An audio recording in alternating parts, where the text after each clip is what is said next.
יש לי מסר ברור לאותם מנהיגים যেসব নেতা ৭ই অক্টোবরের ভয়াবহ হত্যাকাণ্ডের পর ফিলিস্তিন রাষ্ট্রকে স্বীকৃতি দিয়েছেন তাদের উদ্দেশ্যে আমার স্পষ্ট বার্তা হলো আপনারা সন্ত্রাসবাদকে একটি বিশাল পুরস্কার দিচ্ছেন। আরেকটি বার্তা দিচ্ছি, এটি কখনো ঘটবে না।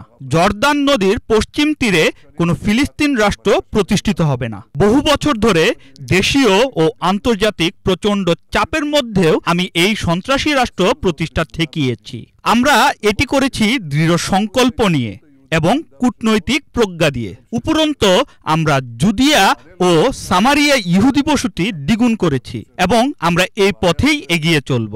আমাদের ভূমির মাঝখানে সন্ত্রাসী রাষ্ট্র চাপিয়ে দেওয়ার সর্বশেষ প্রচেষ্টার জবাব আমি যুক্তরাষ্ট্র সফর শেষে দেব। অপেক্ষা করুন। יינתן לאחר שובי מארצות הברית.